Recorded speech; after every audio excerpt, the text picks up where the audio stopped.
Hello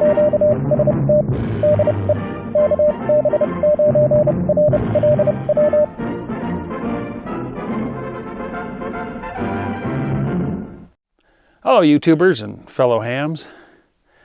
Well, last video we looked at SDRPlusPlus, a new SDR program in the world. And it's really cool. Alexandre, the author, was in touch with me, and he's already fixed the tuning bug I pointed out in bullseye mode, so that's kind of cool. Like I said, it's in active development. Now, if we look at the releases page, as we pointed out in the last video, there are binary packages to install it on Windows, Mac, and several flavors of Linux. One notable exception is there's no deb for a Raspberry Pi. So I thought that this time I would look at building it from source code on the Raspberry Pi. Now, I've got a Raspberry Pi 4 that I'm going to be using, and the Raspbian version that I built over a year ago on this Pi is, I think, one version back from the current. Now, I could go and install the latest Raspbian, but I thought, you know, there's probably a lot of people out there that are using their Pi that have not updated to the latest and greatest. So I'm going to go ahead and attempt to build it on this version, and we'll see how it goes. So let's go to the computer, and by the way, it's not that hard. It really isn't. It's not that many steps. We're gonna go through it step by step. So if you follow along, you should have no problem building it on your Pi if it works for me. I think it will. And I will put all of the steps, the build script steps, in the video's description down below. So what you can do is you can go down there and you can copy that, paste it into an editor, save it as a file on your desktop, make it executable and run it, and then that should install it for you and build it from source for you once we're all done. So let's go to the Pi and build SDRPlusPlus. So I've got my Raspberry Pi 4 set up, my little display's going, and we're going to walk through building SDRPlusPlus. So got a screen recorder. Let's go to the screen and get started. For this tutorial, I'm going to assume that your Raspberry Pi has already been basically set up and is on your network. Now, the first thing we're going to do is we're going to make sure that all the software on our Pi is up to date. And we're going to do that with this command, sudo apt update. And this will go out and make sure that our package list, our list of what's available, is all up to date. Once it's done, we can upgrade any packages that need to be upgraded. Okay, I already did a major upgrade on mine, so it's mostly up to date, but apparently there's still a couple of packages. Depending upon how long it's been since you've updated, this process could take quite a while. But what we'll do now is we'll go ahead and upgrade anything that's upgradable. Sudo apt upgrade. And this will download and update. Okay, so I really didn't have to do anything. We're fine, but yeah, in your case, this upgrade might take quite a while. Once we're done with that, and you might have to reboot after your update, we can go and install what we need to install for SDRPlusPlus. After we're done updating our Pi, we're going to go and download the software that we need. Now, Alexandre has provided, I'm on his GitHub page, and I will put a link to this in the video description below. If we scroll down here, we will find that he has already written a script right here, rpi install. And this is supposed to install everything for us. I'm going to click on it to take a look at it. And this will list our shell script. And it's pretty short. Alexandre told me that he wrote this blind. He doesn't have a working Pi, so he just used his memory knowledge and wrote this script, which should run just fine. We're going to test it, but all you would really need to do from his main page is download this script to your desktop, make it executable and run it, and theoretically that will build and install SDRPlusPlus. I already see something I'm going to modify. I have an SDR play, and by default, that support is not built in, so we're going to end up changing this to add the option to build the SDR play support in there. Being that a lot of people have them, I'm going to go ahead and presume that most of you will probably want to do this. But first, we need to install, if you have an SDR play, we need to install the SDR play API, the application programming interface that allows the hardware to be talked to. Over on the SDR play site, under downloads, I selected my RSPDX and ARM Raspberry Pi OS for the OS. And if we scroll down here, we can see API. And this will download the API. And here it is. API. We'll select that. And we will hit download, or right, there it goes. And it's going to warn us, oh, this is an executable file. Are you sure it's not going to harm your computer? We know this is good, so I'll hit keep. And that downloaded. Now if I go to my downloads folder, there it is. I'm going to move it to the desktop. I'm going to do everything on the desktop. We should be able to just run it. And I'm going to do that in the terminal so I can see any output that it gives us. So I will, in the terminal, cd desktop. And if you're not in your root directory, you can put a tilde slash. That's a little squiggly line. That means from our home directory, go to this folder. So we're going to cd to our desktop folder. Now I'm in my desktop folder. And if I do an ls to list, there's the program right there. So we will run it. sudo //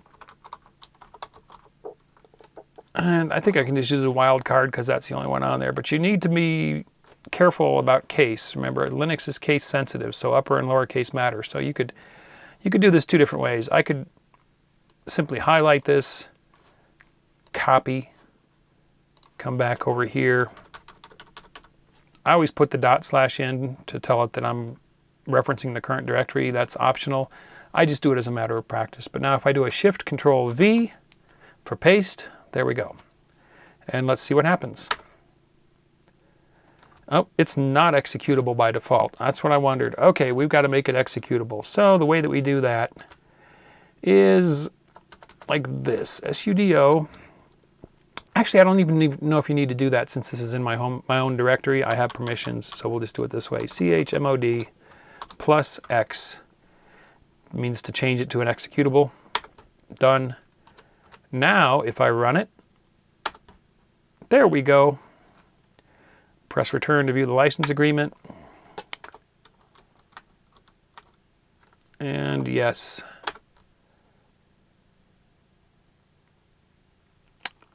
And yes. Okay, the API is installed. Now we're ready to get Alexandre's script. I'm going to highlight this text of the script. I'm going to copy it. I'm going to go to my editor, text editor, paste, and I'm going to save as. I know somebody out there is probably screaming at me, this is how you do it on Git. Well, I don't know how you do it on Git, so I'm doing it the manual way. And we'll call it rpi install.sh. Alrighty, I guess I can hide this now. So here is our script now, and it is saved on my desktop. As before, I'd have to go back here to the terminal and make it executable. chmod +x /rpi install.sh. Done. Now we should be able to run it.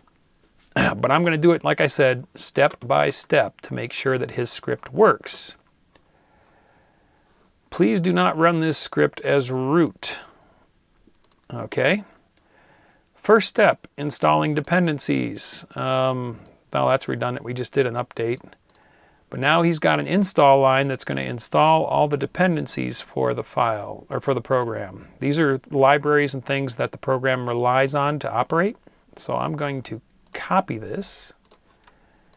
And I'm going to go back to my terminal. Now remember, once this script is known to be working, all you'll have to do is execute it and everything will be automatic. I'm just doing this step by step for this video. So we'll paste that line in. And, oh, okay, there's an error right there. Unable to locate libvolk2-dev. Oh, that might be a deal breaker. Uh-oh, libvolk2-dev. VOLK. Search VOLK. Do we even have that as an option under Raspbian? No, I don't. libvolk 1.4 is the only one that I have. Ooh. We've got a problem. My Raspbian might be too old. I don't think it'll work with 1. I'm going to try it with 1 and see what happens. libvolk 1-dev. It's not going to work, I'm sure. Where are you?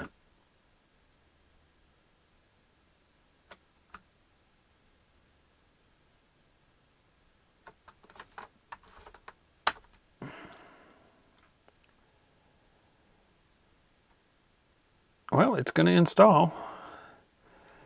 I'll come back when this is done and we'll see if it's going to work. Okay, that step finished. Let's go back to here. So installing dependencies are done, although I don't think it's going to work because libvolk 1 is the wrong version. Echo, preparing build. Okay, it's going to make a directory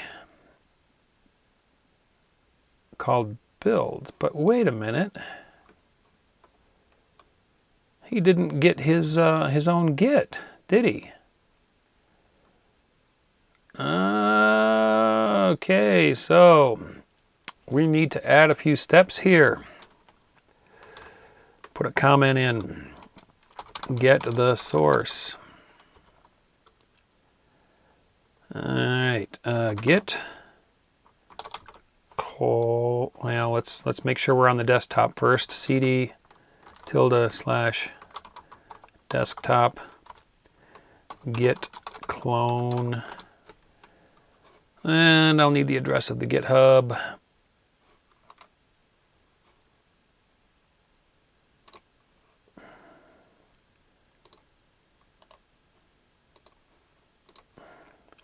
Go back to the editor, put that in. All right, and let's go ahead and do that. So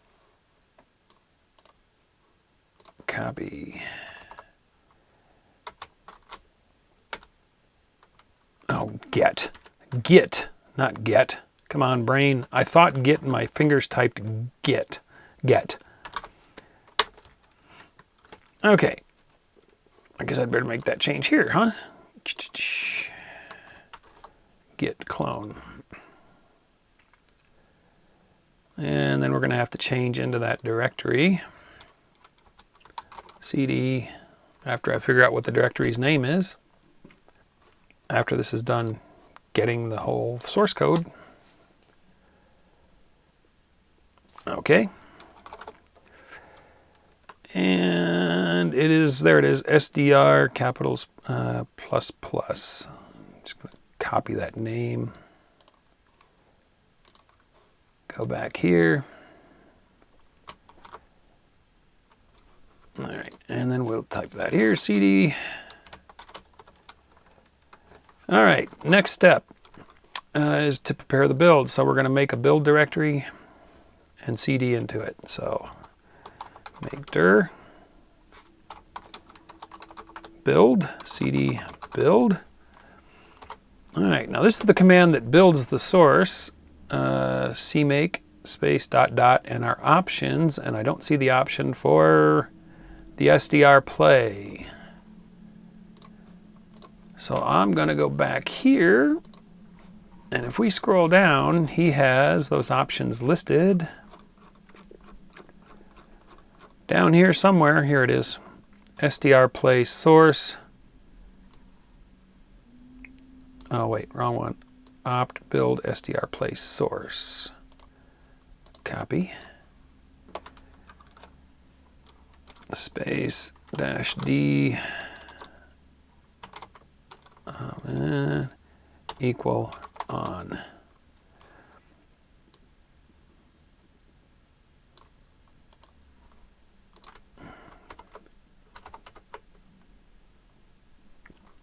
Okay. Oops, back to my edit file. All right, so let's copy this line to make sure it's going to work verbatim. Did I get the whole thing? Yeah. Copy. And this should build our source code. Well, it builds the config file anyway. It didn't complain about libvolk. I'm still not dubious about whether or not it's going to run. Okay, so that configuration step worked. What's our next step is probably make. Echo building, make. Okay, here we go, the real work. Make. And it's building, so this will take a while. I'll come back when it's done. Okay, that took a while, and I ran into a small problem. If we go and we look at the original script that was up on the Git, we see that there's an option here to build the librtrlsdr source. That did not work.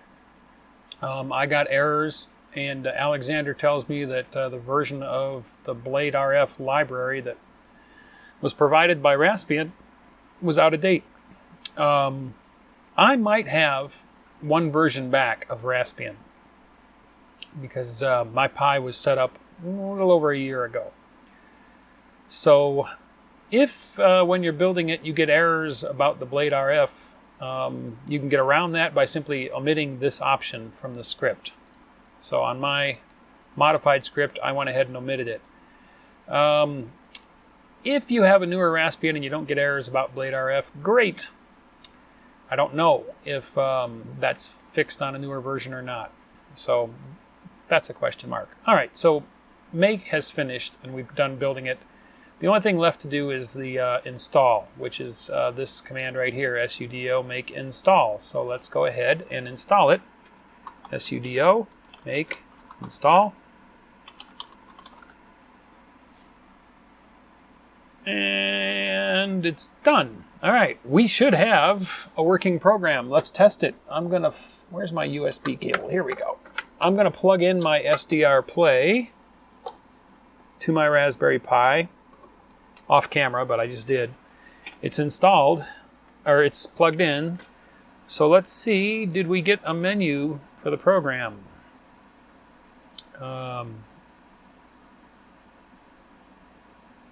Yeah, there it is under Other. All right, so let's launch it and see what happens. Oh, it's looking good. It's looking good. Okay, let's see if it's going to work. Source. SDR play. Does it find it? It did. It found it. That's my serial number.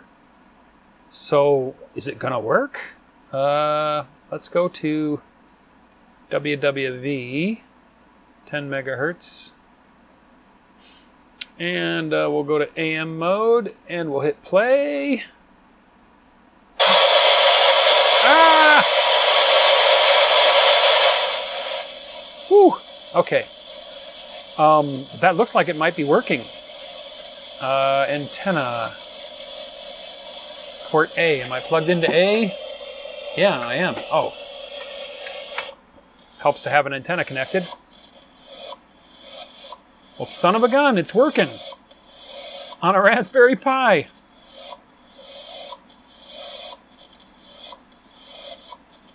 Little stuttery. I'm hearing a little crackle in the audio. I don't know if my mic will pick this up or not, but we'll see.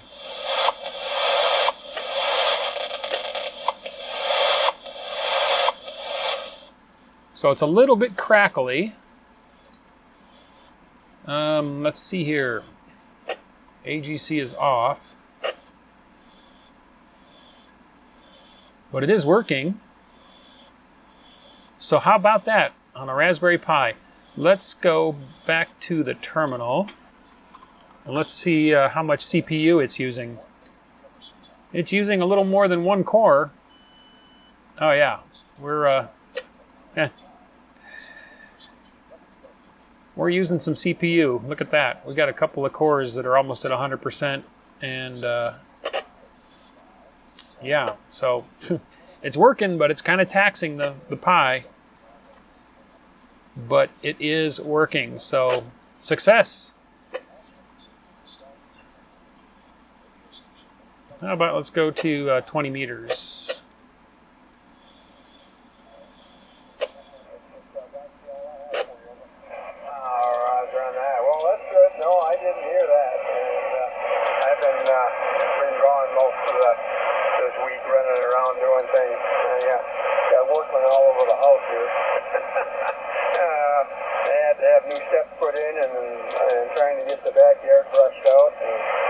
Okay, so the audio is just a little bit crackly. I wonder if that's our USB bandwidth. I'm going to drop the SDR play down to, oh, I can't go any lower than 2 megahertz of sample. So, oh well. I'd say that we've at least got success with our intent. We built it and it works.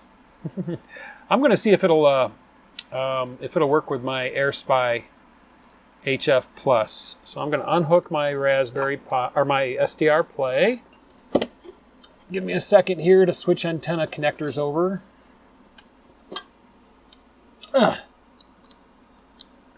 Okay, and let me find the cable for the SDR AirSpy. Plug it in. And let's go rerun the program.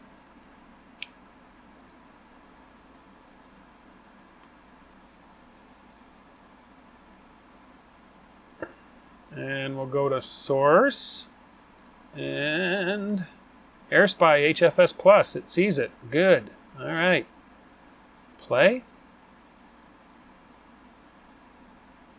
Oh, it hung.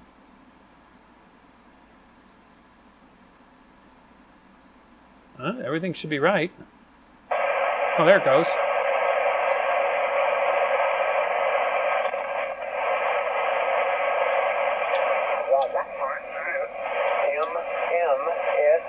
msn.org.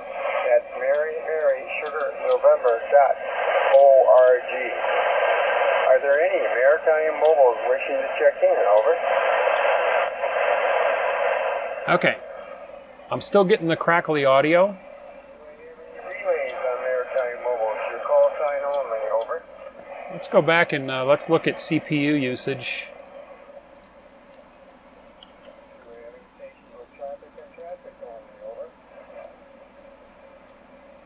Yeah, okay. My screen recorder is using a lot of processor. SDRPP is a little bit lower, Xorg is a little bit lower, so it looks like under the AirSpy, without the added layer of the SDR Play API, it's a little bit lighter on CPU. So that's good. Okay, well, success. So to recap, now I got to stress again, this original script of his on the Git is probably going to change pretty quick because I'm going to send him my modified working version, and I'm sure he'll update this and maybe make his own changes to it. So what you probably will only have to do to get this going on your Pi is download or copy his script off the GitHub page paste it into an editor, like I did here, save it to your desktop, make it executable, and then run it.